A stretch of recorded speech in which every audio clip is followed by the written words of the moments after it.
Hi నమస్తే welcome to Anantha TV. విశ్వంలో ఎన్నో గ్రహాలు ఉన్నాయి. మరి ఆ గ్రహాల్లో అందమైనది మన భూమి. మరి దాని గురించి ఇప్పుడు కొన్ని విషయాలు తెలుసుకుందాం. సౌర కుటుంబంలోని గ్రహాల్లో భూమి ఒకటి. సూర్యుని నుండి దూరంలో ఇది 3వ గ్రహం. మానవునికి తెలిసిన ఖగోళ వస్తువుల్లో జీవం ఉన్నది భూమి ఒకటే. రేడియోమెట్రిక్ డేటింగ్ ద్వారాను ఇతర ఆధారాల ద్వారాను పరిశీలిస్తే భూమి 450 కోట్ల సంవత్సరాల కిందట ఏర్పడిందని తెలుస్తోంది.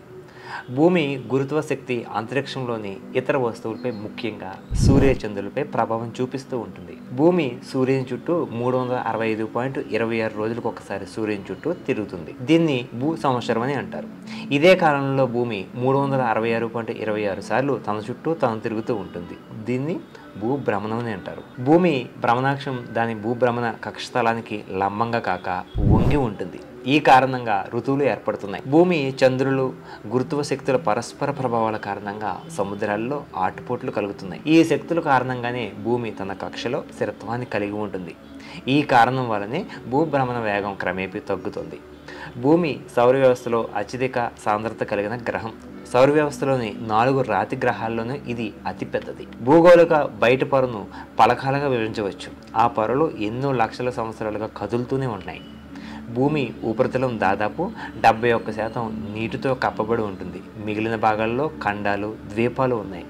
వీటిలో కూడా నదులు, సరస్సులు మొదలైన రూపాల్లో నీరు ఉంది. జీవానికి అవసరమైన ద్రవ రూపంలోని నీరు సౌర వ్యవస్థలోని వేరే ఏ గ్రహంలోనూ లేదు. ఎందుకంటే ఇతర గ్రహాలు బాగా వేడిగా కానీ లేదంటే బాగా చల్లగా కానీ ఉంటాయి.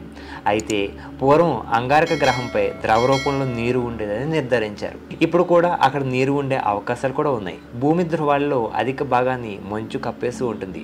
అంటార్కిటికా మంచు పలకం, ఆర్కిటిక్ సముద్రపు మంచు పలకలు కూడా ఇందులో ఒక భాగం. భూమి అంతర్భాగంలో ఇనుముతో కూడిన కోర్, దాని చుట్టూ ద్రవ ఇనుముతో ఉండే బాహ్య గర్భం ఉన్నాయి. ఈ ద్రవ ఇనుము కారణంగా భూమికి అయస్కాంత శక్తి అనేది ఏర్పడింది. బాహ్య గర్భం వెలుపల మ్యాంటిల్ ఉంటుంది. ఇదే టెక్టోనిక్ ప్లేట్లకు చలనం కలిగిస్తుంది. భూమి ఏర్పడిన తొలి 100 కోట్ల సంవత్సరాలలోపే సముద్రాల్లో జీవం అనేది ఏర్పడింది. ఈ జీవం భూ వాతావరణాన్ని, భూ ఉపరితలాన్ని ప్రభావితం చేసింది. దాంతో ఏరోబిక్, ఎనారోబిక్ జీవాలు తామరతంపరగా వృద్ధి చెందాయి. కొన్ని భూ భౌతిక ఆధారాల ప్రకారం 410 కోట్ల సంవత్సరాల కిందటే భూమిపై జీవం ఉద్భవించిందని తెలుస్తోంది. అప్పటి నుండి సూర్యుని నుండి భూమి ఉన్న దూరం, భూమి భౌతిక లక్షణాలు వగైరాలు జీవులు వృద్ధి చెందడానికి కారణమయ్యాయి. భూ చరిత్రలో జీవ వైవిధ్యం దీర్ఘకాలాల పాటు వృద్ధి చెందింది. కొన్నిసార్లు జీవులు సామూహికంగా అంతరించిపోయాయి.